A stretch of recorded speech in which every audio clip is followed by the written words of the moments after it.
The boardroom doors exploded open like a scene from a corporate nightmare, and Sophia Sterling's heart dropped straight into her stomach as she watched Alexander cross stride in like he owned the place. Because, well, he literally did now. 6 lawyers flanked him, their briefcases probably heavier than her entire future, and the look on his face was colder than the air conditioning that suddenly seemed to be working overtime. This was it. The moment her father's legacy, everything her family had built over 3 generations, was about to be stripped away by the man they called the Vulture. But what Sophia didn't know yet, what none of them knew, was that this hostile takeover was just the beginning of the most twisted, complicated, and absolutely insane year of her life. And the man standing across from her with those ice-cold eyes wasn't exactly the villain she thought he was. But let's rewind just a bit, because you need to understand how Sophia Sterling, a 24-year-old MBA graduate who still teared up during insurance commercials, ended up sitting in that boardroom watching her entire world collapse.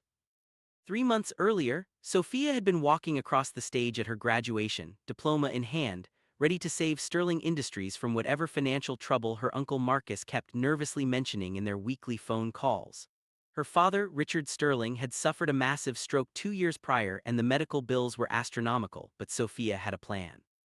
She was young, brilliant, passionate, and completely convinced that with her shiny new business degree and a few innovative ideas, she could turn the company around and make her bedridden father proud. What she didn't know was that Sterling Industries wasn't just in trouble, it was already dead, and someone had been quietly bleeding it dry for years. So there she was, 3 months later, sitting at the head of a boardroom table that felt more like a funeral parlor, surrounded by board members who looked like they'd already written their resignation letters. Uncle Marcus sat to her right, dabbing his forehead with a handkerchief that was working overtime, and he kept shooting her these encouraging little nods that said, "You've got this, kiddo," except his eyes said something more like, "We're all going to be selling pencils on street corners by Friday." "Gentlemen," Sophia had said, standing up with more confidence than she actually felt, clutching her presentation folder like a shield, "I know the last quarter was rough, and yes, we lost the Meridian contract, but I've analyzed our portfolio and I believe if we restructure our—" That's when the doors burst open. Alexander Cross didn't knock. Alexander Cross didn't need to knock. At 30 years old, he'd built an empire by buying dyeing companies and dissecting them like a biology student with a particularly interesting frog, and everyone in the business world knew his name. He was tall, sharp-featured, with dark hair that probably cost more to maintain than Sophia's car payment, and he wore a suit that screamed, "I make more money before breakfast than you'll see in a lifetime." His eyes swept the room with the warmth of a tax audit. "Good morning," Xander said, and his voice was smooth, controlled, the kind of voice that could probably convince you to sign away your kidneys and thank him for it afterward. "I apologize for the interruption, but I thought you'd all want to know that as of 8 o'clock this morning, Cross Corp has acquired the majority of Sterling Industries' outstanding debt." The room went silent, someone dropped a pen and it sounded like a gunshot. Sophia's brain short-circuited for approximately 3 seconds and then rage kicked in hot and immediate. "Excuse me," she said, her voice climbing an octave. "You can't just walk in here and—" "I can, actually," Xander interrupted, and one of his lawyers placed a stack of documents on the table with a thud that felt personal. "The debt was sold by your primary creditors who, I should mention, were remarkably eager to get it off their books. Apparently, Sterling Industries hasn't made a payment in 7 months." "That's not," Sophia started, but Uncle Marcus grabbed her arm, squeezing hard. "Sophia, let him speak," Marcus said quietly, and there was something in his voice that made her stomach twist. Xander walked slowly around the table, his fingers trailing along the edge like he was already measuring it for removal. "Here's the situation," he said, and he didn't sound cruel exactly, just matter-of-fact, which somehow made it worse. "Sterling Industries is bankrupt, your assets don't cover your liabilities, your clients are jumping ship, your employees are updating their resumes as we speak. In approximately 3 weeks, if nothing changes, this company will be liquidated, and everyone in this room will be lucky to walk away with their retirement funds intact." One of the older board members made a sound like a dying balloon. "However," Xander continued, and he stopped directly across from Sophia, looking at her for the first time with something that might have been interest or maybe just the way a cat looks at a particularly entertaining mouse, "the Sterling name still has value. Legacy means something in this industry, and your family's reputation, despite the current financial disaster, still opens doors." "Get to the point, Cross," Sophia snapped, because she'd be damned if she'd let him see her hands shaking. "What do you want?" Xander smiled, but it didn't reach his eyes. "A merger," he said simply. Cross Corp will absorb Sterling Industries. I'll keep the company intact, retain 90% of the current employees, and personally cover all medical expenses for your father, including the experimental treatment his doctors have been recommending.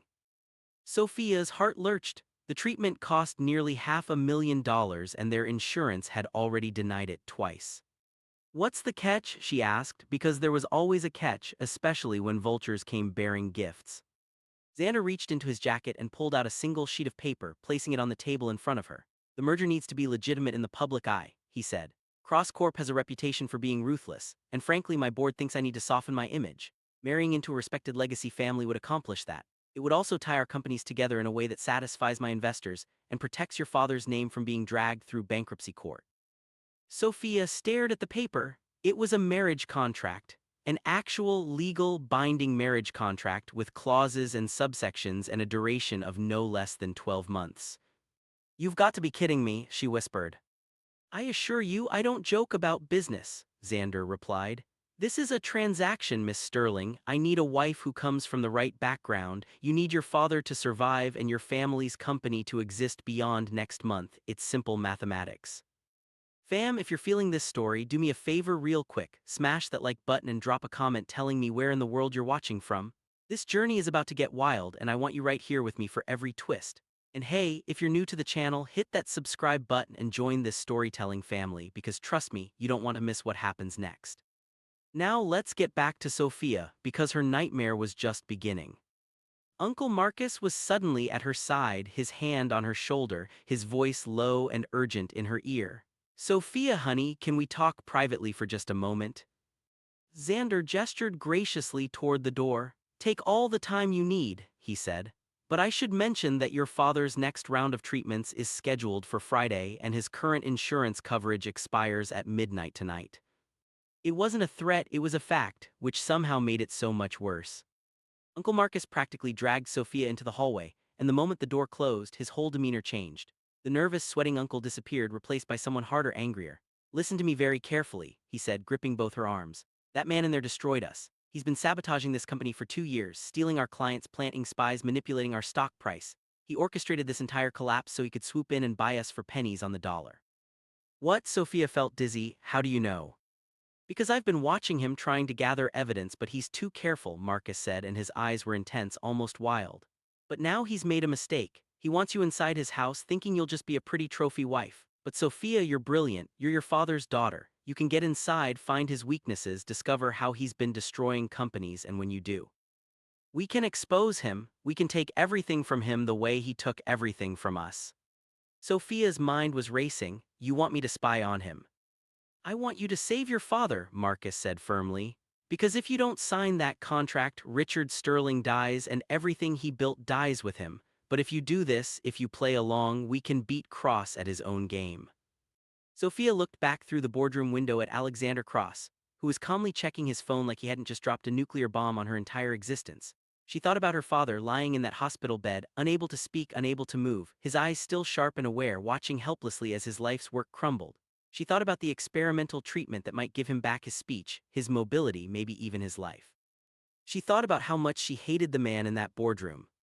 And she made her decision. Sophia walked back in, her spine straight, her jaw set.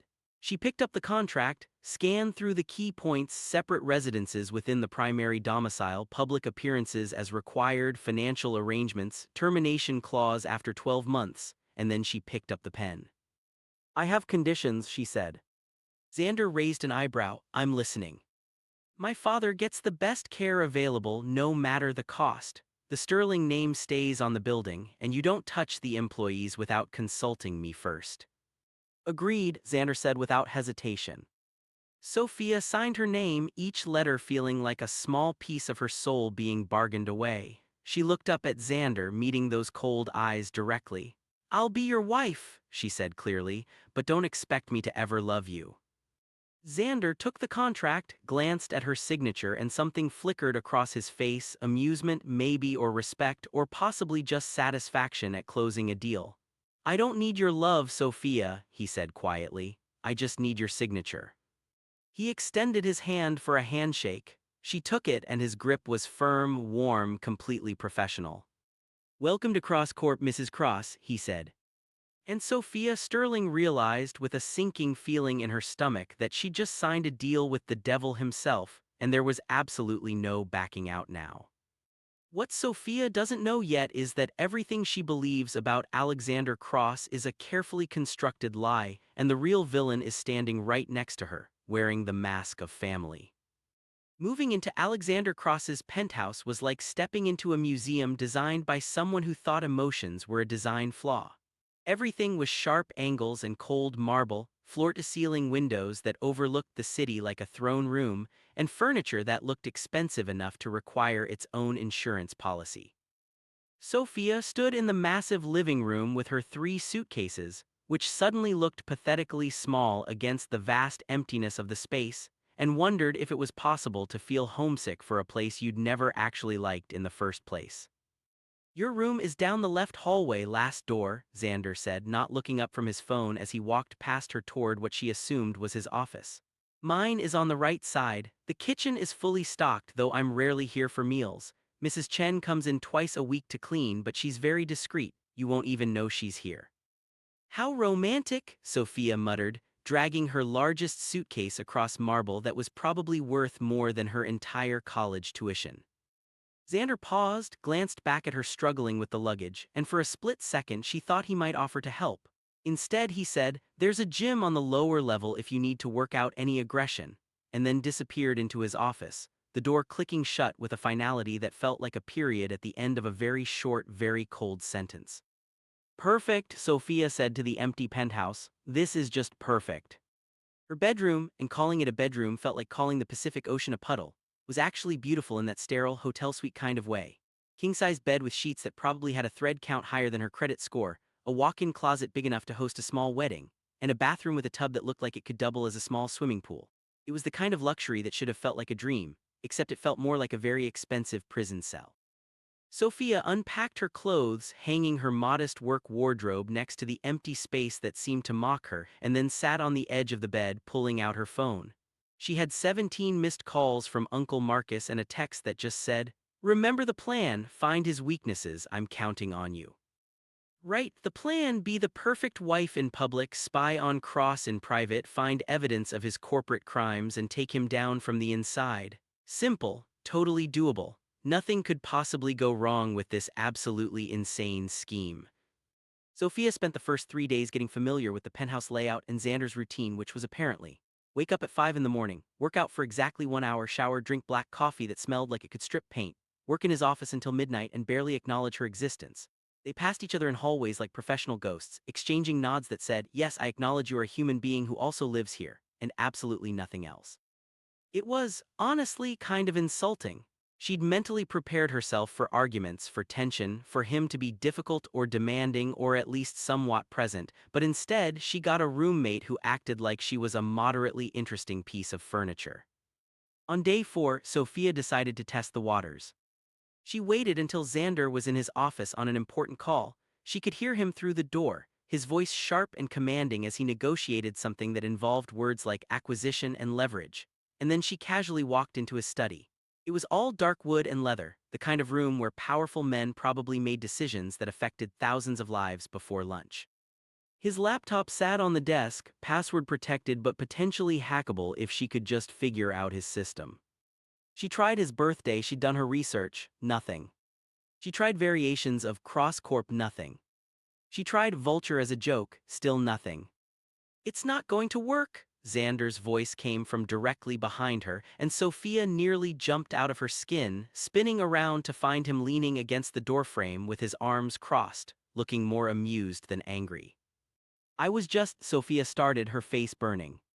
"Trying to hack my computer," Xander finished, pushing off the doorframe and walking toward her with slow, measured steps. "I appreciate the directness, at least. Most people try to be subtle about corporate espionage." "I wasn't," Sophia tried again, but honestly, what was the point? She'd been caught red-handed. Xander reached past her, his arm brushing her shoulder, and she caught a whiff of his cologne, something expensive and cedar-scented that probably cost more than her monthly student loan payment. He tapped a few keys on the laptop and the screen unlocked, displaying what looked like a financial spreadsheet. "There," he said, stepping back, If you want to see my files, just ask. I have nothing to hide from my wife. Sophia stared at the screen, then at him, completely thrown off balance. You're just letting me see your work files. Why not? Xander shrugged, moving to pour himself a drink from the crystal decanter on the side table. We're partners now, Sophia, legally, financially, publicly. Did you think I'd keep you locked out of everything? Sophia didn't know what to say. This wasn't how this was supposed to go. He was supposed to be secretive, defensive, angry at being caught. Yes. Xander smiled, and it was the first genuine smile she'd seen from him, which somehow made it more unsettling. You've been talking to your uncle, he said, and it wasn't a question. Let me guess, he told you I'm the villain, that I destroyed Sterling Industries on purpose, that I'm probably hiding all sorts of illegal activities in my files. Sophia's silence was answer enough. Here's some free advice, Xander said, taking a sip of his drink. If you're going to spy on someone, don't be obvious about it, and maybe consider the possibility that the person telling you I'm the enemy might not have your best interests at heart. He left the study, leaving Sophia standing there with full access to his unlocked computer, feeling like she'd just been professionally and thoroughly outmaneuvered.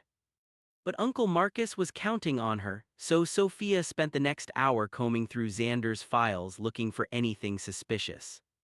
What she found instead was meticulously organized records of every business deal, every acquisition, every financial transaction, all perfectly legal, all thoroughly documented. Either Xander Cross was the best criminal in corporate history, or he was exactly what he appeared to be, a ruthless but legitimate businessman. Frustrated, Sophia decided to try a different approach. If she couldn't find evidence in his files, maybe she could annoy him into making a mistake. The next morning, she redecorated his office while he was in a meeting. She replaced his minimalist black and white artwork with bright, colorful prints of flowers and happy puppies. She moved his perfectly organized desk supplies into a cheerful pencil holder shaped like a smiling sun. She even put a little motivational poster on his wall that said, "Live, laugh, leverage." When Xander came back and saw what she'd done, he stopped in the doorway, stared at the explosion of color and cheerfulness that had invaded his carefully curated masculine space, and said absolutely nothing. He just calmly took down the puppy pictures, removed the smiling sun pencil holder, and replaced everything exactly as it had been, his expression never changing from neutral professionalism. "Did you get that out of your system?" he asked when he was finished. "Not even close," Sophia replied. 2 days later, at a dinner party where they were supposed to play the happy newlywed couple, Sophia accidentally spilled an entire glass of red wine on Xander's presentation blueprints for a major development project. She watched the crimson liquid spread across the expensive paper, waiting for him to explode, to yell, to finally show some real emotion. Instead, Xander looked at the ruined blueprints, then at her, then calmly said to their horrified host, "Don't worry, I have digital copies," and spent the rest of the evening with a red wine stain on his $8,000 suit, acting like absolutely nothing had happened. Sophia wanted to scream. How was anyone supposed to fight someone who refused to react? It was like trying to have an argument with a very polite, very well-dressed brick wall. "Why don't you ever get angry?" she demanded one night after another failed attempt to provoke him. This time, she'd reorganized his entire closet by color instead of type, which she knew would drive any organized person insane. Xander, who just discovered his suits were now arranged in rainbow order, simply said, "Because anger is inefficient," and started calmly reorganizing them back. "That's not normal," Sophia said. "Normal people get frustrated, normal people have emotions." "I have emotions," Xander replied, hanging up a navy suit. "I just don't see the point in broadcasting them to someone who's actively trying to sabotage me." "I'm not," Sophia started, but they both knew she absolutely was. Xander turned to look at her, and for just a moment something flickered in his eyes, tiredness, maybe, or disappointment. "I thought you were smarter than this, Sophia," he said quietly. "I really did." Then he finished organizing his closet and went to bed, leaving Sophia standing in the hallway feeling like she'd somehow lost an argument she hadn't even realized they were having. But Uncle Marcus kept calling, kept asking for updates, kept pushing her to find something, anything they could use against Cross. So Sophia tried one more time. She'd noticed that Xander received deliveries every Tuesday, sealed packages that he personally signed for and took immediately to his office. Whatever was in those packages had to be important, maybe even incriminating. So she planned carefully, waited until Tuesday afternoon when a delivery was scheduled, and intercepted the courier before Xander got home. "I'm Mrs. Cross," she said with her brightest smile. "I can sign for my husband's package." The courier shrugged and handed it over. "Easy." Sophia took the package to her room, carefully opened it, and found a USB drive, just a simple, unlabeled USB drive in a security-sealed bag. This had to be it. This had to be the evidence Uncle Marcus needed. She copied the files to her laptop and immediately sent them to her uncle, feeling a surge of victory. Finally, she'd found something. The next morning, Uncle Marcus called her and his voice was trembling with excitement. "Sophia, you brilliant girl, this is exactly what we needed. I'm leaking this to our media contacts today. Cross Corp's stock is going to tank." "What was on it?" Sophia asked, her heart pounding. "Trade secrets, insider information, merger plans that weren't public yet. Honey, you just handed us a weapon." Sophia felt a thrill of triumph. She'd done it, she'd actually done it. That afternoon, she watched on her laptop as business news sites started reporting unusual trading activity around Cross Corp. The stock price dipped slightly. Articles appeared questioning Alexander Cross's business practices. It wasn't a collapse, but it was a crack in his perfect armor. Sophia felt like she'd finally won a round. Then Xander came home that evening. He walked past her without a word, went to his office, and she heard him on the phone, his voice tight with stress in a way she'd never heard before. She crept closer to listen. "I don't care what it costs," Xander was saying. "Those workers have families, find the money. I don't care if we have to liquidate other assets. No one loses their job over this." "Workers? What workers?" Sophia's stomach started to sink. She pulled up the news again, scrolling past the headlines about Cross Corp, and found a smaller article buried on the third page of results. "Sterling Industries division announces layoffs following market instability." Her hands started shaking as she read. The leaked information had caused a ripple effect. One of Cross Corp's subsidiaries, the Sterling Industries division, the remnant of her father's company that Xander had promised to keep intact, had been affected. The stock fluctuation had triggered automatic cost-cutting measures. 43 people were being let go. 43 people from her father's old factory. People she'd grown up knowing. People with families and mortgages and kids in college. Sophia felt like she was going to be sick. Xander emerged from his office an hour later looking more exhausted than she'd ever seen him.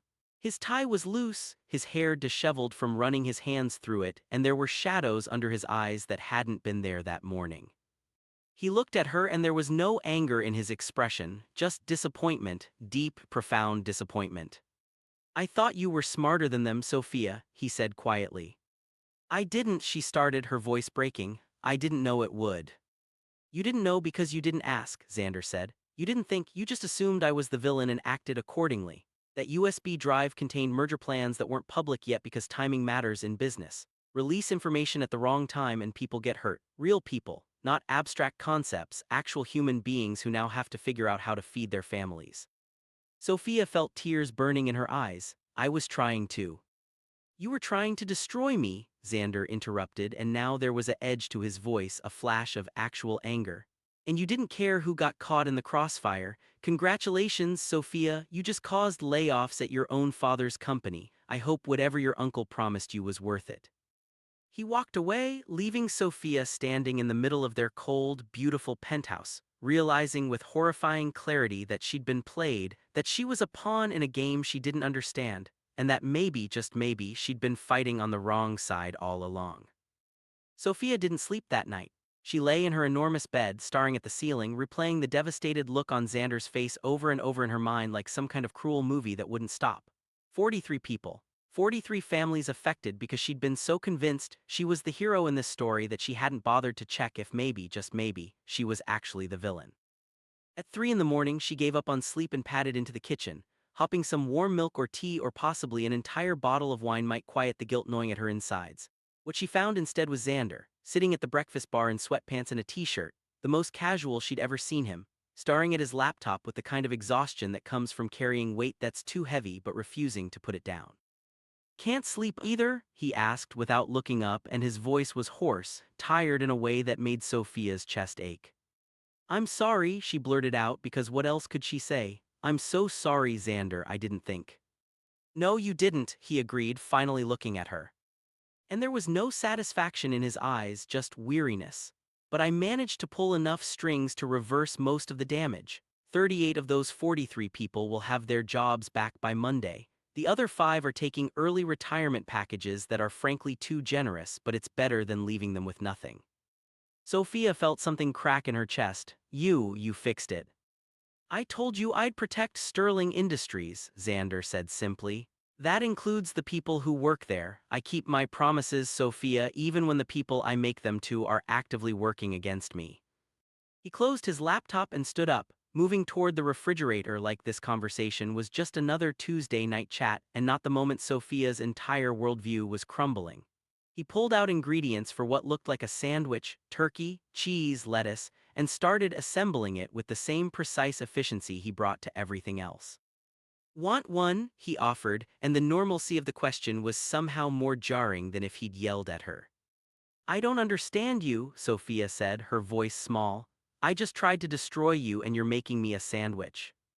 Xander smiled slightly, a real smile that reached his eyes for just a second. I'm making myself a sandwich, whether I make you one is still under negotiation. He paused, then slid a plate toward her anyway. Besides, you didn't try to destroy me, you tried to destroy a version of me that doesn't exist, the monster your uncle convinced you I am. Sophia took the sandwich because apparently her body had decided that even during emotional crises, hunger was still a priority. They ate in silence for a few minutes and it should have been awkward, but somehow it wasn't. It was just quiet, peaceful almost. Why did you really buy Sterling Industries? Sophia asked finally, setting down her half-eaten sandwich. And don't give me the corporate answer, I want the truth. Xander was quiet for a long moment and she could see him weighing his words, deciding how much to reveal. Because someone needed to, he said eventually, and because your father didn't deserve what was being done to his company. What do you mean? But Xander just shook his head. You're not ready to hear it yet, and even if I told you, you wouldn't believe me. You love your uncle too much to see him clearly. The words hit like a slap, and Sophia wanted to argue, to defend Uncle Marcus, who'd been there for her family when her father got sick, who'd stepped up to run the company, who'd always treated her like his own daughter. But something in Xander's eyes stopped her, a sadness that felt too genuine to be manipulation. Get some sleep, Sophia, Xander said, rinsing his plate in the sink. Tomorrow's going to be a long day. We have the Pemberton Charity Gala and I need my wife to look convincingly happy to be married to me. I'm not a very good actress, Sophia admitted. Xander looked back at her with something that might have been amusement. Then I guess we'll both have to try harder. The Pemberton Charity Gala was exactly the kind of event Sophia had attended dozens of times with her father before his stroke. Overpriced champagne, people in designer clothes pretending to care about whatever cause was trendy that season, and enough fake smiles to power a small city. But this time she was attending as Mrs. Alexander Cross, and apparently that came with a whole new level of scrutiny. Is it true you two got married after only knowing each other a week? A woman in a dress that probably cost more than a used car asked, her eyes gleaming with barely concealed judgment. When you know, Sophia replied with a smile that felt like it might crack her face, and Xander's hand tightened slightly on her waist, whether in support or warning she couldn't tell. They moved through the crowd like a well-choreographed dance team, Xander introducing her to investors and business partners, his hand never leaving the small of her back. To anyone watching, they probably looked like a normal couple, maybe even a happy one. But Sophia could feel the tension between them, the careful distance they maintained even while standing close enough to look intimate. Then Marcus Pemberton, old money, older opinions, and the kind of casual cruelty that came from never being told no, cornered them by the champagne fountain. Cross, he said, his voice dripping with condescension. I heard you finally found someone desperate enough to marry you. Tell me, how much did the Sterling family cost, or did you just threaten to bankrupt them completely if they didn't hand over their daughter? Sophia felt Xander tense beside her, felt the anger radiating off him in waves even though his expression remained perfectly neutral. But before he could respond, she stepped forward, putting herself between Xander and Pemberton with a smile that was all teeth and no warmth. "Actually, Marcus," she said sweetly, "I married him because unlike some people at this party, he doesn't need to insult others to feel important. But please continue telling everyone about your third divorce. I'm sure that's a much better love story than ours." Pemberton's face turned an impressive shade of purple, and several people nearby made sounds that might have been suppressed laughter. He sputtered something that was probably meant to be a comeback but came out as an incoherent grumble before stalking away toward the bar. Sophia turned back to Xander, half expecting him to tell her she'd overstepped, that she'd embarrassed him in front of important business contacts. Instead, she found him looking at her with something that might have been respect and maybe, just maybe, the tiniest hint of admiration. "That was," he started.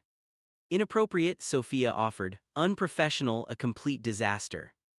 "I was going to say impressive," Xander finished, and there was warmth in his voice she'd never heard before. "Pemberton's been trying to get under my skin for years. No one's ever actually succeeded in shutting him up." "Well, someone should have done it sooner," Sophia said, feeling oddly proud of herself. "He's a horrible person." "He really is," Xander agreed, and then he did something completely unexpected. He laughed. Actually laughed, genuine and surprised, and so completely different from his usual controlled demeanor that Sophia found herself staring at him like she'd never seen him before. Maybe she hadn't. They left the gala early, both claiming headaches but really just wanting to escape the suffocating atmosphere of forced politeness and fake charity. In the car ride home, Sophia found herself studying Xander's profile in the dim light, noticing things she'd been too angry to see before: the way his jaw tensed when he was thinking, the slight scar above his left eyebrow, the exhaustion that seemed permanently etched into the lines around his eyes. "Thank you," he said quietly, breaking the comfortable silence. "For defending me tonight. You didn't have to do that." "Yes, I did," Sophia replied, surprised to realize she meant it. "You're my husband. Even if it's fake, even if it's just a business arrangement, that still means something." Xander looked at her, then really looked at her, and something shifted in the air between them. A crack in the wall they'd both been maintaining, a glimpse of something that might eventually become real if they weren't careful. "It doesn't have to be completely fake," he said softly, and before Sophia could process what that meant, his phone rang. The moment shattered. Xander answered, listened for approximately 3 seconds, and then his entire body went rigid. "When?" he demanded, his voice sharp with something that sounded like fear. "Which hospital?" Sophia's own phone buzzed in her purse and she pulled it out with shaking hands to see a text from her mother. "Your father's taken a turn, come quickly." The hospital smelled like antiseptic and desperation, and Sophia ran through the corridors with her heart hammering in her chest, terrified of what she'd find. Her mother was in the waiting area, crying softly into a tissue, and Uncle Marcus was packing like a caged animal, his face drawn and worried. "What happened?" Sophia gasped, grabbing her mother's hands. "He had another stroke," her mother sobbed. "A bad one. The doctors say he needs surgery immediately, but insurance won't cover it, and the experimental treatment we talked about before, that's his only real chance now, but it costs $500,000, Sophia finished numbly. "I know." Uncle Marcus put his hand on her shoulder and his grip was almost painfully tight. "Sophia, honey, I hate to say this, but we need to face reality. We can't afford that treatment. We need to start thinking about making him comfortable about saying." "The surgery's already approved," a voice said from behind them, and they all turned to see Xander standing there. Still in his tuxedo from the gala, looking slightly out of breath like he'd run through the hospital to get here. "The specialist from Johns Hopkins is being flown in tonight. They'll operate in the morning." Sophia's mother gasped, "But how?" "I made some calls," Xander said simply, like he hadn't just moved mountains to save the life of a man he'd never even met. "Your husband is going to get the best care available, Mrs. Sterling. I promised Sophia I'd take care of him, and I keep my promises." Uncle Marcus's expression flickered with something Sophia couldn't quite read: anger, maybe, or fear, before settling back into grateful relief. "That's incredibly generous, Cross. We'll find a way to pay you back, of course." "It's not a loan," Xander interrupted. "It's family, and family takes care of each other." He looked at Sophia when he said it, and she felt something crack wide open in her chest. something that had been frozen solid since the day he'd walked into that boardroom and turned her life upside down. This man, this supposed villain, had just saved her father's life without hesitation, without demanding anything in return, without even being asked. "Why?" she whispered, walking toward him while her mother and uncle were distracted talking to the doctors. "You hate my family, we've been nothing but trouble for you, why would you do this?" Xander looked tired, so bone-deep exhausted that Sophia wanted to make him sit down and sleep for about a week, but his eyes were clear when he met hers. "I promised you I'd take care of him," he said quietly. "I keep my contracts, Sophia, all of them, even the parts that weren't written down." "I don't understand you," Sophia said for the second time in as many days. Xander smiled sadly. "I know, but maybe someday you will." The specialist arrived at 2 in the morning, a confident woman in her 50s who spoke in reassuring tones about success rates and recovery timelines. The surgery was scheduled for 7 a.m., and they were all sent home to rest and return in the morning. Sophia didn't want to leave, but her mother insisted, pushing her toward Xander with instructions to take care of herself, to sleep, to eat something. So she found herself back in the car with her husband, her fake husband, her business arrangement husband, except he was starting to feel less fake with every passing hour. "I was trying to destroy you," Sophia said suddenly, staring out the window at the city lights blurring past. "Just yesterday I tried to ruin you, and today you saved my father's life. That doesn't make any sense." "Maybe I'm just a terrible businessman," Xander replied, and there was humor in his voice, dry and unexpected. "Clearly, I don't understand the basic principle of revenge." "Be serious." "I am being serious." Xander glanced at her briefly before returning his attention to the road.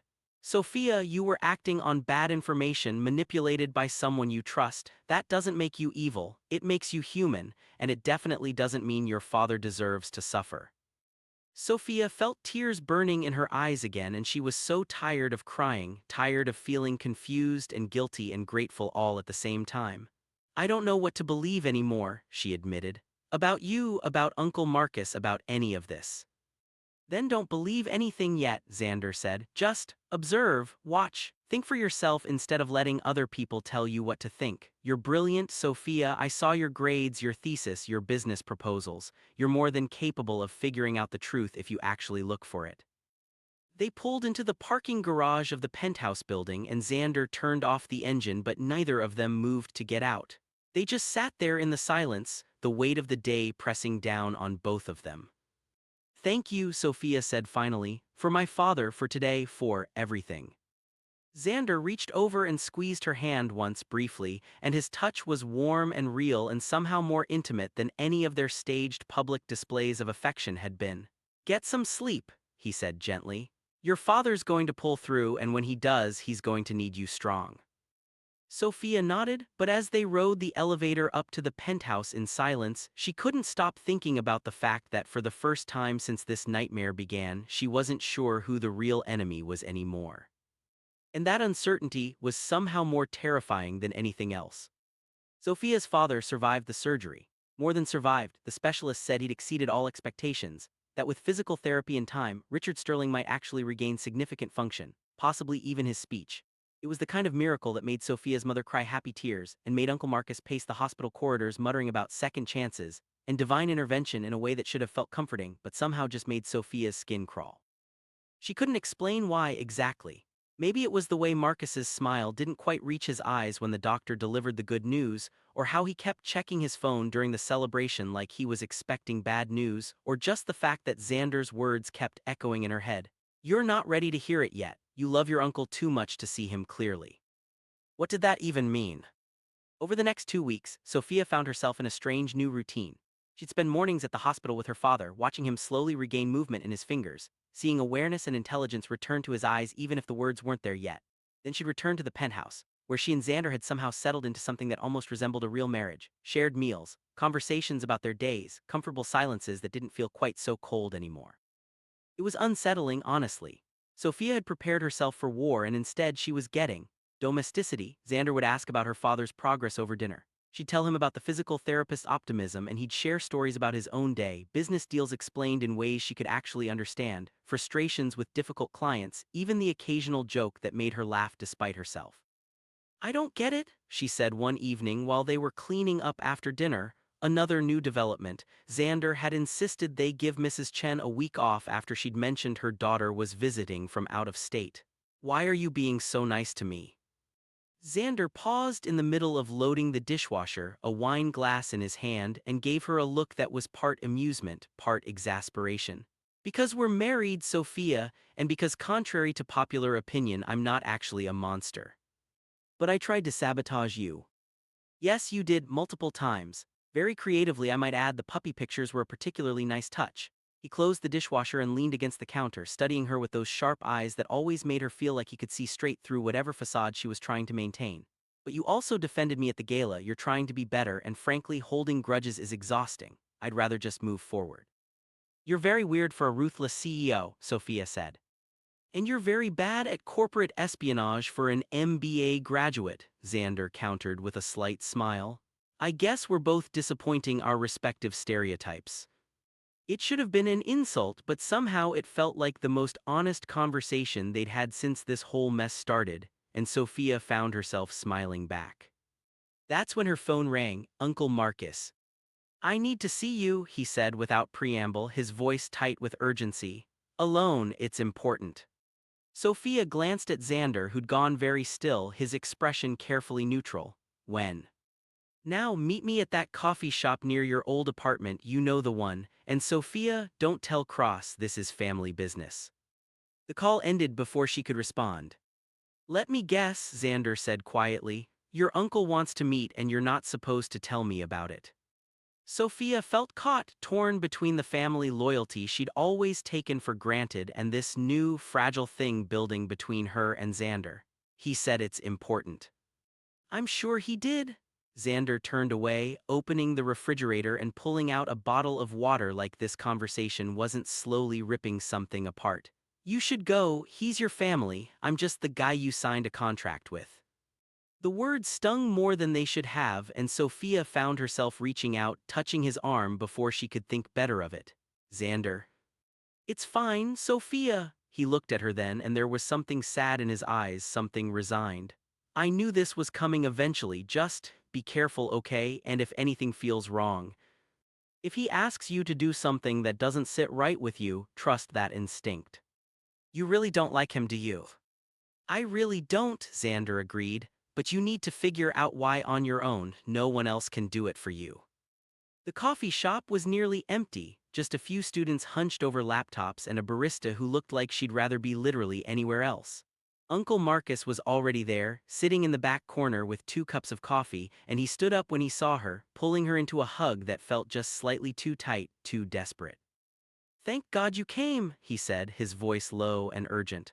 I was worried Cross might not let you out of his sight. He's been keeping you isolated, hasn't he, controlling where you go, who you see. Sophia frowned because that wasn't true at all. Xander had never tried to control her movements, had never questioned where she was going or demanded she check in. No, actually, he's been pretty respectful about my independence. Marcus's expression flickered with something that looked almost like irritation before smoothing back into concern. That's what he wants you to think, sweetheart. He's playing the long game, making you trust him so he can destroy us more completely. But I've been doing research, gathering evidence, and Sophia, he leaned forward, gripping her hands across the table, I think I finally have proof of what he's been doing. What kind of proof? Financial records that show he's been systematically stealing from Sterling Industries for years, funneling money into offshore accounts, setting us up for bankruptcy so he could swoop in and take everything. Marcus pulled out his phone, scrolling through what looked like spreadsheets and bank statements. I need you to get into his private safe. He must have the original documents there, the ones that would prove everything in court. Sophia stared at the phone screen, her mind racing. The numbers looked damning, but something felt off. Where did you get these? I have my sources, Marcus said vaguely. The important thing is getting the originals. Can you do it? Can you get into his safe? I don't know the combination. Try meaningful dates, his birthday, his company's founding, anything significant. Marcus squeezed her hands harder. Sophia, this is it. This is how we take him down and get justice for your father, but I need you to do this soon. Cross is planning something big, I can feel it, and once he makes his move, it'll be too late. Sophia pulled her hands back, feeling suddenly cold despite the warm coffee in front of her. What kind of move? I don't know exactly, but I've heard rumors, whispers in business circles that he's planning to dissolve the Sterling division entirely, sell it off piece by piece once the initial contract period ends. Your father's legacy gone, all those employees jobless, unless we stop him first. It should have made sense. It fit the narrative Sophia had believed for months. And yet something in her gut was screaming that this was wrong, that the pieces didn't quite fit together the way Marcus was presenting them. I need to think about it, Sophia said, standing up. Marcus's face darkened. Think about it, Sophia, we don't have time. Then you'll have to make time, Sophia interrupted, surprised by the steel in her own voice. This is a serious accusation, Uncle Marcus. I'm not going to break into my husband's safe on suspicion and poorly sourced financial records. If Xander's really doing what you say, then we need to be smart about how we handle it. Your husband? Marcus repeated, and there was something ugly in his tone now. He's not your husband, Sophia. He's a predator who manipulated you into signing a contract. Don't tell me you're actually falling for his act. I'm not falling for anything, Sophia said firmly, even though part of her wondered if that was entirely true. I'm just saying I need more information before I commit to corporate espionage and potential legal action. That's called being responsible. She left before Marcus could argue further, stepping out into the cool evening air and pulling out her phone. Her finger hovered over Xander's contact, wanting to call him, wanting to ask him about Marcus's accusations, but the words from their first meeting echoed in her mind. I didn't target you, Sophia. I was the only one trying to catch the person who was bleeding it dry. What if Xander had been trying to tell her the truth all along, and she'd been too blind to see it? There was only one way to find out. Sophia took a taxi back to the penthouse but didn't go inside immediately. Instead, she sat in the lobby, opened her laptop, and started doing what she should have done months ago, real research. Not looking for evidence to support what Marcus had told her, but actually investigating the timeline of Sterling Industries' collapse. The financial reports were public record.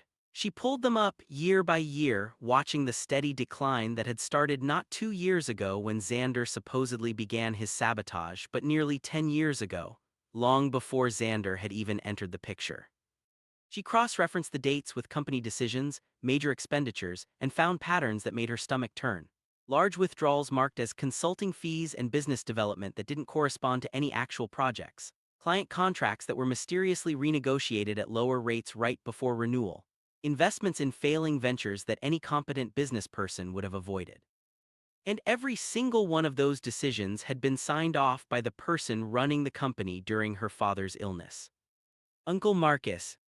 Sophia's hands were shaking as she dug deeper, following the money trail through shell companies and consulting firms, and slowly, horribly, a picture emerged that was nothing like the story she'd been told.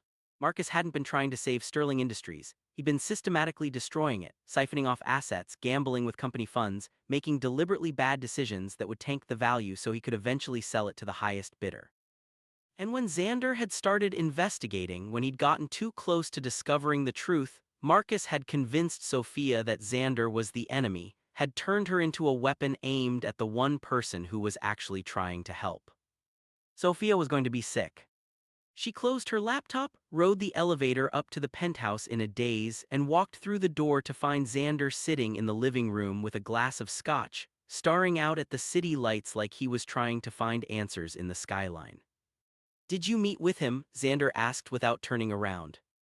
Yes, Did he ask you to spy on me again? yes. Xander finally looked at her and there was no judgment in his expression, just tired resignation. Are you going to do it? No, Sophia said, and her voice cracked. Because I think I've been working for the wrong side this entire time and I need you to tell me the truth, all of it, right now. Xander studied her face for a long moment and she could see him weighing his options, deciding whether she was finally ready to hear what he'd been trying to tell her since the beginning. Then he set down his glass and stood up. Okay, he said quietly, but you're going to want to sit down for this. He disappeared into his office and returned a moment later with a thick file folder, the kind that suggested hours of investigation and documentation. He handed it to Sophia, and she noticed his hand was steady even though hers were still trembling. I've been tracking the money trail through Sterling Industries for 3 years, Xander said as Sophia opened the folder. Long before you and I ever met.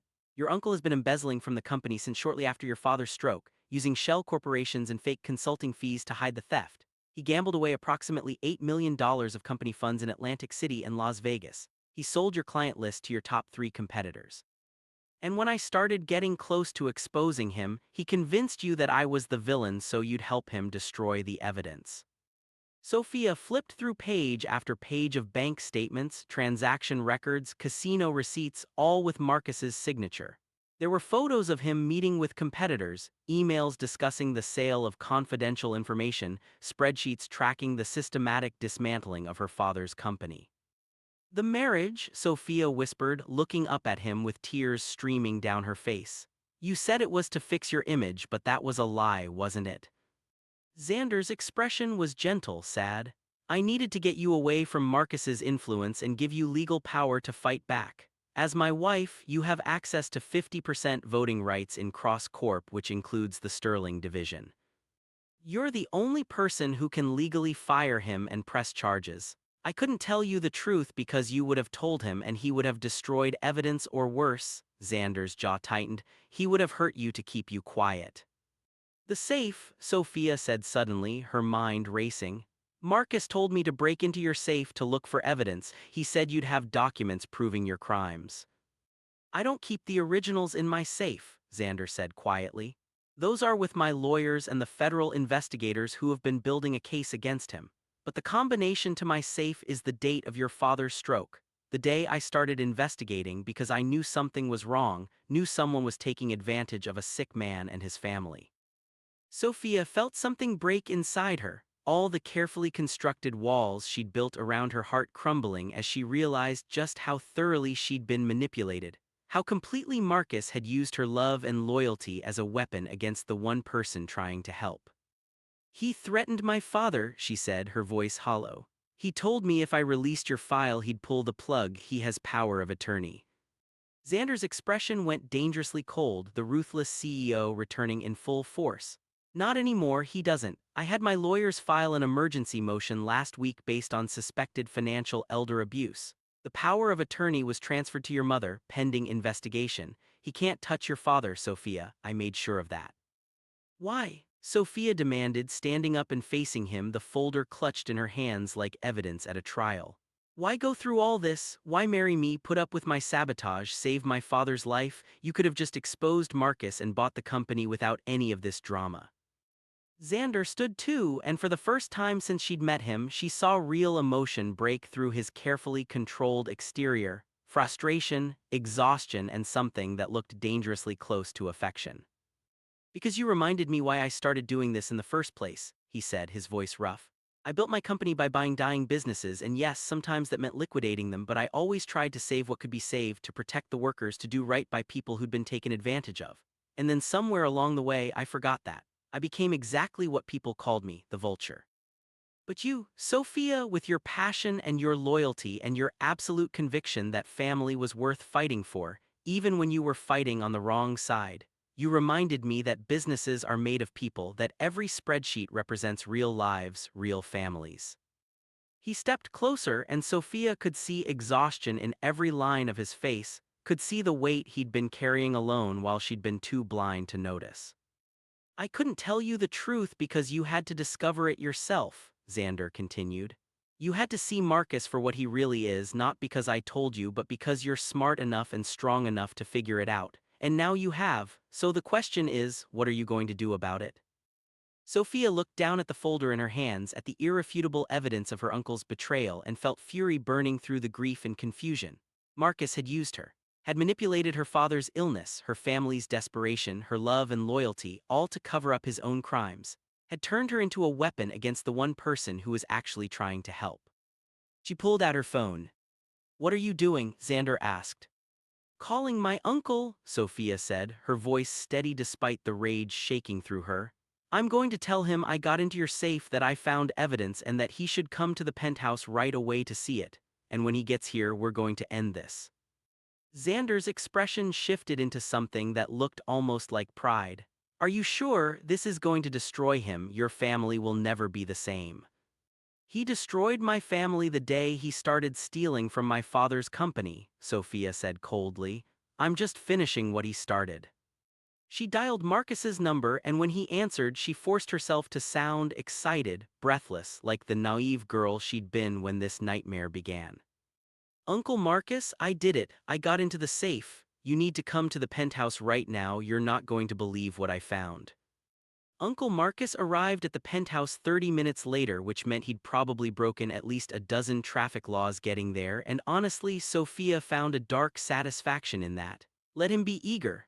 Let him think he'd won. The fall would be so much sweeter. She met him at the door with a smile that felt like acid on her lips, all fake enthusiasm and carefully practiced excitement. "Uncle Marcus, thank God you're here. You won't believe what was in that safe." Marcus pulled her into a hug that made her skin crawl now that she knew what he really was, but she forced herself not to flinch, not to pull away. Behind him, she could see Xander in the living room, standing by the windows with his back to them, apparently on a phone call, playing his role perfectly. "Where is it?" Marcus asked urgently, keeping his voice low. "The evidence, where did you put it?" "In the study," Sophia said, leading him down the hallway. "I made copies of everything before Xander got home. Uncle Marcus, it's worse than we thought. There are offshore accounts, shell companies, evidence of market manipulation going back years." "That's my girl," Marcus said, and there was something almost manic in his voice now, greedy and desperate. "I knew you could do it. With this evidence, we can destroy him, Sophia. We can take everything he has and rebuild Sterling Industries the way it should have been all along." They entered the study, and Sophia gestured to a folder on the desk, the same folder Xander had shown her earlier, but Marcus didn't know that. He practically lunged for it, his hands shaking as he opened it and started flipping through pages. His face went white. "What?" he started, his voice strangled. "What is this?" "Evidence," Sophia said calmly, and she was impressed by how steady her voice sounded when her heart was hammering like a drum in her chest. "Just not the kind you were expecting." Marcus looked up at her, and for the first time she saw real fear in his eyes. "Sophia, whatever Cross told you, whatever lies he's been feeding you." "These aren't lies, Uncle Marcus." She stepped forward, planting herself between him and the door. "These are bank statements with your signature, casino receipts with your name, emails from your personal account discussing the sale of Sterling Industries' client list, 10 years of embezzlement, fraud, and systematic destruction of my father's company, all documented in exquisite detail." "You don't understand," Marcus said, and his voice was rising now, panic seeping through. "I had to do it. The company was already failing when your father got sick, and I was just trying to salvage what I could. By gambling away $8 million in Atlantic City," Sophia's voice turned sharp, cutting. "By selling our clients to our competitors, by deliberately making bad investments that would tank the company's value so you could sell it off piece by piece." "I was going to pay it back," Marcus insisted, backing up toward the window. "I had a plan. I was going to—" "You were going to let my father die," Sophia interrupted, and now the fury was bleeding through, hot and righteous. "When he needed that surgery, when he needed that experimental treatment, you told me we should let him go, that we should make him comfortable. You wanted him dead because dead men can't ask questions about missing money." Marcus's expression twisted into something ugly, all pretense of the loving uncle finally dropping away. "Your father was a fool," he spat. "He built that company on sentiment and legacy instead of profit. He refused to make the hard decisions, refused to cut costs and maximize returns. I was cleaning up his mess, Sophia. I was doing what needed to be done." "You were stealing," Sophia said flatly. "From your own brother, from your family, and when you got caught you tried to make me destroy the one person who was actually trying to help." "Help?" Marcus laughed, and it was a bitter, harsh sound. "Cross doesn't help anyone. He's a vulture who tears apart dying companies and sells them for parts. He married you to get access to Sterling Industries to legitimize his hostile takeover." "He married me to give me the power to stop you," Sophia said, and she felt Xander enter the room behind her, his presence solid and reassuring at her back. "As his wife, I have voting rights in Cross Corp, which means I have the authority to do this." She pulled out a document she'd prepared with Xander's lawyers earlier that evening. "Official and binding and absolutely final. Marcus Sterling, you are hereby terminated from all positions at Sterling Industries, effective immediately. You are banned from company property, stripped of all authority and access, and will be surrendering your company phone, laptop, and access cards within the hour."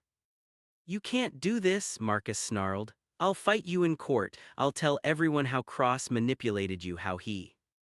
You'll tell everyone nothing, Xander said, his voice cold as winter, because if you try to fight this, I'll release every piece of evidence I have to the federal prosecutors who have been investigating you for the past 18 months. The only reason you're not being arrested right now is because Sophia asked me to give you a choice. Marcus looked between them and Sophia could see his mind racing, looking for an angle, a way out, some leverage he could use. What choice? He asked finally. You resign quietly, Sophia said. You sign a confession admitting to the embezzlement and fraud, you surrender any claims to Sterling Industries or my father's estate, and you leave. Tonight, you disappear and we don't press charges. You get to avoid prison and keep what little dignity you have left. And if I refuse? Then I call the FBI agents waiting downstairs, Xander said, pulling out his phone. And you spend the next 15 to 20 years in a federal prison explaining to your cellmate why you stole from your sick brother and manipulated your niece. Your choice. Marcus's face was crimson now, rage and fear and humiliation all mixing together. You think you've won, he said, his voice low and venomous. You think you're so smart, both of you, but this isn't over. I'll find a way to. It is over, Sophia said firmly. You've lost, Uncle Marcus, not because we outsmarted you, but because you were never as clever as you thought you were. You underestimated me, you underestimated Xander, and most of all, you underestimated how much evidence you'd leave behind when you were too arrogant to cover your tracks properly. For a long moment, Marcus just stood there, his chest heaving, looking like he might actually try something violent. Sophia felt Xander tense beside her, ready to intervene if necessary, but Marcus wasn't stupid enough to add assault to his list of crimes. Fine, he said finally, the word seeming to physically hurt him. Give me the papers. Xander handed him the confession and resignation documents, and they all watched in tense silence as Marcus signed them with sharp, angry strokes, his hand shaking with barely suppressed fury. I want you to know something, Sophia, Marcus said as he threw the pen down. Everything I did to survive. Your father built a company on pretty ideals and family values, but the real world doesn't work that way. The real world requires hard choices and dirty hands. You'll figure that out eventually, and when you do, you'll realize I was right. No, Sophia said quietly. The real world requires integrity and accountability. It requires people who are willing to do the hard work of being honest even when it's difficult. And when I figure that out, when I really learn how to run a company the right way, it'll be in spite of everything you taught me, not because of it. Marcus's face twisted with something that might have been pain or might have been rage. He's going to destroy you, he said, gesturing at Xander. Cross doesn't know how to do anything else. And when he's done with you, when this little marriage contract expires and you're no longer useful, you're going to wish you'd listened to me. Get out, Sophia said, her voice like steel, and don't ever contact me or my family again. Marcus grabbed the signed documents, shoved them at Xander with barely controlled violence, and stormed out of the study. They heard the front door slam a moment later, echoing through the penthouse like a gunshot, and then there was just silence. Sophia's legs suddenly felt weak and she sank into the nearest chair, all the adrenaline draining out of her at once. Is it really over? She asked. The criminal part is, Xander said, sitting on the edge of the desk. My lawyers will file these documents tomorrow, and Sterling Industries will officially be restructured under new management. The FBI will keep their investigation open in case Marcus does anything stupid, but without pressing charges, he'll likely just disappear quietly and try to rebuild his life somewhere far away from here. And my father. Your father's company is safe. The employees are safe. And once he's recovered enough, we can start transitioning him back into an advisory role if he wants it. Sterling Industries will survive, Sophia. It'll actually thrive once we clean up the mess Marcus made. Sophia looked at him, really looked at him, seeing clearly for the first time the man behind the ruthless reputation. You could have done all of this without me, she said. You had the evidence, the lawyers, the power. You could have just exposed Marcus and taken over the company months ago. Why didn't you? Xander was quiet for a moment, and when he spoke, his voice was softer than she'd ever heard it. Because Sterling Industries wasn't mine to save, he said. It was yours, your family's, and I knew that if I just swept in and fixed everything, you'd never forgive yourself for not being strong enough to do it on your own. You needed to discover the truth yourself, to make the choice yourself, to be the one who took down Marcus. Not me, you. That's, Sophia's voice cracked, that's actually kind of incredible. I have my moments, Xander said with a slight smile. They sat there for a while, the weight of what had just happened settling over them like dust after an explosion. Sophia's mind was racing with everything that needed to happen next, telling her mother, visiting her father, restructuring the company, dealing with the press. But underneath all of that was something else, something that had been building for weeks and had finally broken through now that the walls between them had crumbled. The contract, Sophia said suddenly, standing up. Our marriage contract, it stipulated 12 months, but the merger is complete. Marcus is gone, the company is safe, the deal is done. She walked to the desk drawer where she'd stored her copy of their agreement weeks ago, pulled it out and stared at it. This piece of paper had defined their entire relationship, a business arrangement, a merger of necessity, a marriage of convenience. But standing here now, looking at Xander sitting there with exhaustion and relief and something else written across his face, Sophia realized that somewhere between the sabotage and the charity galas and the late-night conversations, the contract had stopped being the thing that defined them.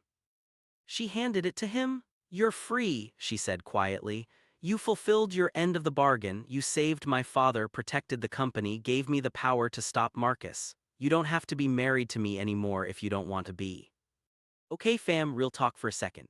If this story has you on the edge of your seat right now, if you're invested in what happens next between Sophia and Xander, I need you to do something for me. Hit that like button, drop a comment telling me whether you think Xander's going to accept that out or if something else is about to happen. And for the love of all that's dramatic and beautiful, subscribe to this channel if you haven't already, because what I'm about to tell you next, it's going to blow your mind.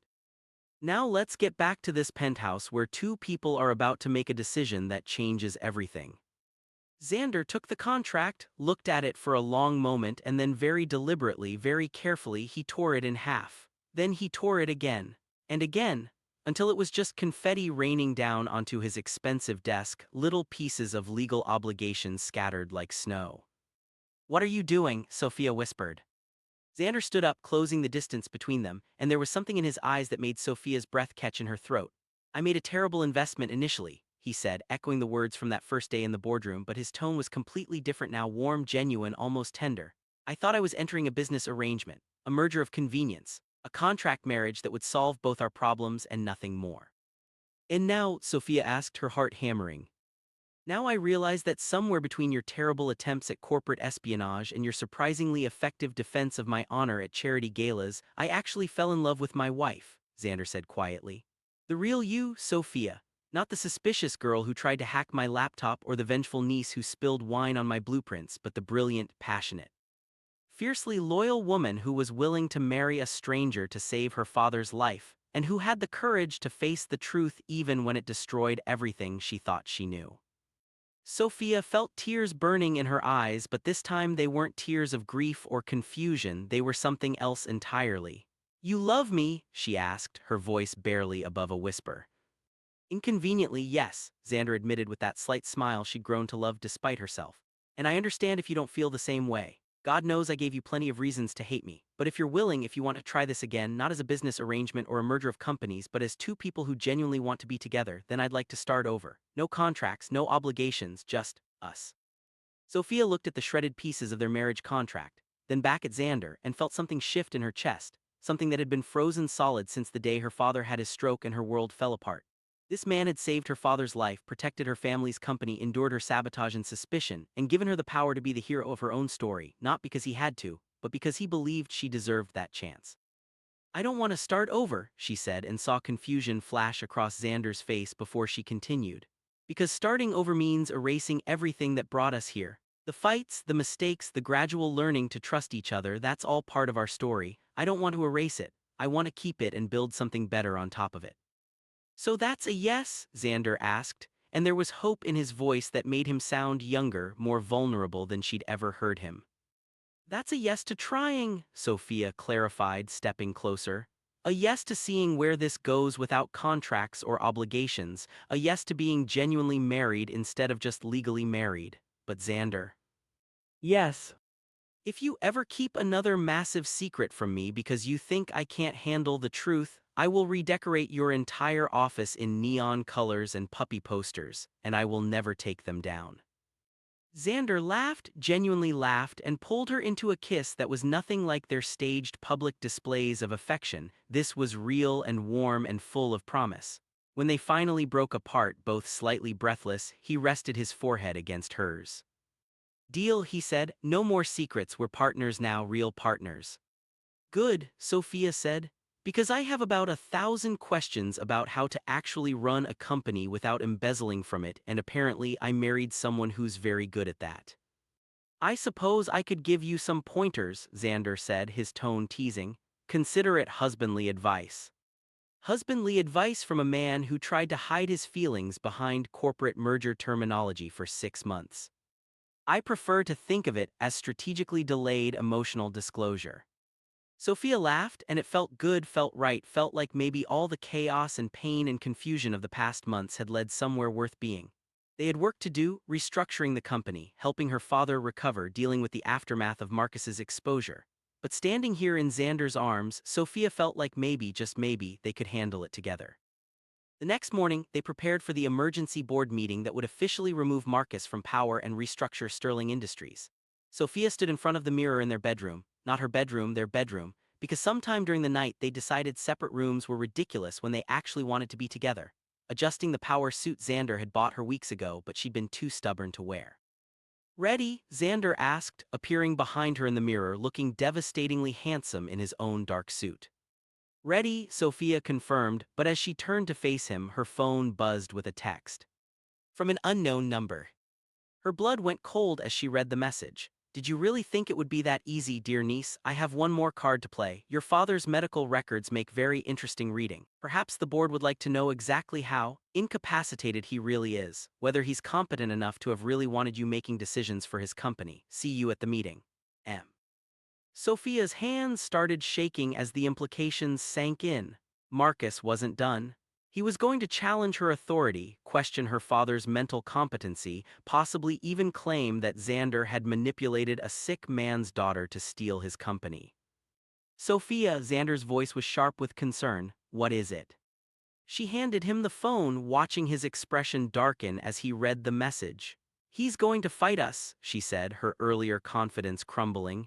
He's going to make this ugly and public and we're going to beat him, Xander interrupted firmly, but not today, not like this. What do you mean? Xander pulled out his own phone, typed something quickly, and then looked at her with an expression she'd learned meant he was planning something big. Marcus wants to play dirty? Fine, but he's forgotten one crucial detail. What's that? He's not the only one with cards to play, and unlike him, I know when to hold them and when to show my hand. Before Sophia could ask what that meant, Xander's phone rang. He answered it, listened for a moment, and his expression shifted into something that looked almost like satisfaction. Perfect timing, he said to whoever was on the other end. Yes, bring them to the boardroom, we're going to need all the ammunition we can get. He hung up and turned to Sophia, taking both her hands in his. Trust me, he asked. And despite everything, despite the fear and the uncertainty and the knowledge that they were about to walk into a battle they might not win, Sophia looked into the eyes of the man who'd fought for her family when he'd had no reason to, who'd given her the power to save herself, who'd loved her even when she'd been trying to destroy him. Always, she said. They walked into the boardroom together, hand in hand, ready to face whatever Marcus threw at them. The room was packed, board members, lawyers, a few journalists who'd somehow gotten wind that something big was happening. And there, sitting at the head of the table like he still owned the place, was Uncle Marcus, looking smug and confident and absolutely certain he was about to win. Sophia Xander, he said with false warmth. So glad you could make it. I was just explaining to the board my concerns about the recent irregularities in company leadership. Given that your father is still quite ill and that you, Sophia, are very young and possibly being influenced by outside forces, he gestured meaningfully at Xander. I think it's important we discuss whether the recent management changes were truly in Sterling Industries' best interest. Several board members shifted uncomfortably, clearly unsure what to believe. That's an interesting theory, Marcus, Xander said calmly, still holding Sophia's hand. But before we go down that road, I think there are some people you should meet. The boardroom doors opened and 3 people walked in. A woman in a FBI jacket, a man in an expensive suit who had federal prosecutor written all over him, and Sophia's breath caught. Her father. Richard Sterling, supported by a physical therapist but actually walking into the boardroom under his own power. His movement was slow and his face still showed signs of his stroke, but his eyes were sharp and clear and absolutely furious as he looked at his brother. "Dad," Sophia whispered, tears streaming down her face. "You're walking," her father said, his words slightly slurred but understandable. "Talking, getting better, and very, very angry." Marcus had gone pale, all his confidence evaporating as he stared at the brother he'd thought was permanently incapacitated, the brother whose illness he'd exploited for a decade. "Richard," Marcus started, "you don't understand, I was trying to save the company by stealing $8 million, Richard interrupted, his voice getting stronger with each word. "By selling our clients to competitors, by gambling with employee pension funds." "Marcus, I may have had a stroke, but I'm not stupid. These agents have shown me everything, every transaction, every lie, every time you made my daughter think she was fighting a villain when she should have been protecting herself from you." The FBI agent stepped forward. "Marcus Sterling, based on new evidence and testimony from Richard Sterling, we're reopening our investigation into your financial activities. You're not being arrested today, but consider this your official notice that you're under federal investigation for embezzlement, fraud, and elder financial abuse."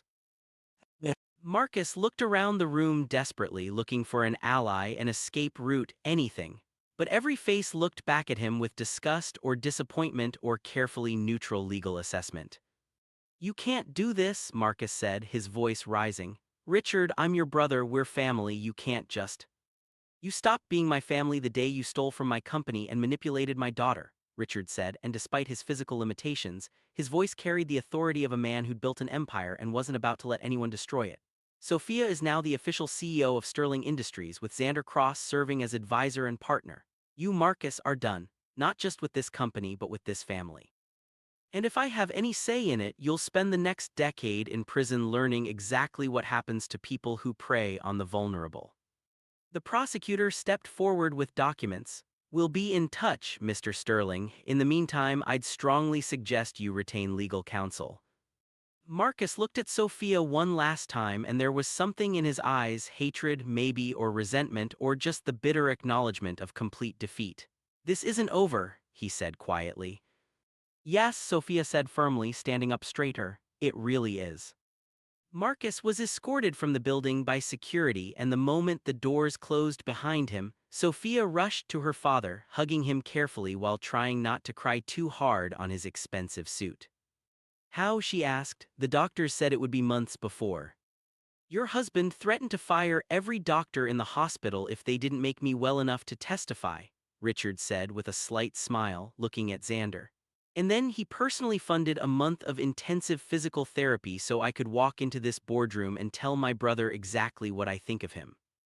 "That's not entirely true," Xander said. "Your father's recovery is because he's incredibly stubborn and worked harder than any patient the therapists had ever seen. I just provided motivation and resources." Richard looked at Xander for a long moment, and Sophia held her breath, waiting to see how her father would react to the man who'd basically taken over his company and married his daughter. "Thank you," Richard said simply, "for protecting my daughter, for saving my company, and for having the integrity to give Sophia the power to save herself instead of just swooping in and fixing everything. That took courage, and it shows character." "It shows that he loves me," Sophia said, looking at Xander with a smile. "Well," Richard said with a slightly mischievous look that reminded Sophia of who he'd been before the stroke, "at least one good thing came out of this disaster. I always wanted Sophia to marry someone who understood business." The board meeting continued, officially installing Sophia as CEO and beginning the long process of restructuring and recovery. But Sophia barely heard most of it, too focused on the fact that her father was alive and improving, that Marcus was finally facing consequences, and that Xander was sitting beside her, his hand in hers, looking at her like she was the most incredible thing he'd ever seen. When the meeting finally ended and they were alone in the now empty boardroom, Sophia turned to Xander. "So," she said, "CEO of Sterling Industries, wife of Alexander Cross, destroyer of embezzling uncles, what do we do now?" Xander smiled, that rare genuine smile that transformed his entire face. Now we actually run a company together as partners." "Sounds perfect," Sophia said, and kissed him right there in the boardroom where this whole insane journey had started months ago. They walked out of Sterling Industries hand in hand, the new power couple of the city ready to face whatever came next. The company was saved, her father was recovering, Marcus was gone, and Sophia had somehow found herself genuinely, impossibly in love with the man everyone had called the Vulture. It wasn't the ending she'd expected when she'd walked into that boardroom all those months ago. But standing here now, looking at their future stretching out before them full of possibility and challenge and love, Sophia realized it was exactly the ending she needed. And maybe, just maybe, it was only the beginning. Except, Sophia's phone buzzed one more time as they reached the parking garage. Another unknown number. Another message that made her blood run cold. Congratulations on your victory, Mrs. Cross, but your uncle wasn't the only one interested in Sterling Industries. And unlike Marcus, I don't make mistakes, I don't threaten, I simply take what I want. And I've decided I want your company, your husband's empire, and everything you've both built. Consider this your only warning, the real game is just beginning. V. Sophia stopped walking, her hand tightening on Xander's as she showed him the message. His expression went carefully blank, the ruthless CEO returning in full force. When did this come through? He asked, his voice dangerously quiet. Just now, who's V? Xander's jaw tightened. Victoria Vance, my former mentor, the woman who taught me everything I know about hostile takeovers and corporate warfare. He looked at Sophia and there was something in his eyes, fear maybe or respect for an enemy he knew was genuinely dangerous. I thought she'd retired. If she's coming out of retirement to target us, Sophia, this is going to make Marcus look like an amateur. Can we beat her? Sophia asked. Xander was quiet for a long moment and when he finally answered, his voice was grim. I don't know, Victoria doesn't just take over companies, Sophia, she destroys them, and everyone connected to them. If she's decided to target Sterling Industries and Cross Corp, we're not just fighting for our business anymore, we're fighting for our survival. Sophia looked at the message again, at that single-letter signature, V, and felt a chill run down her spine that had nothing to do with the underground parking garage's temperature. Marcus had been family, had been someone she'd loved and trusted who'd betrayed her from the inside.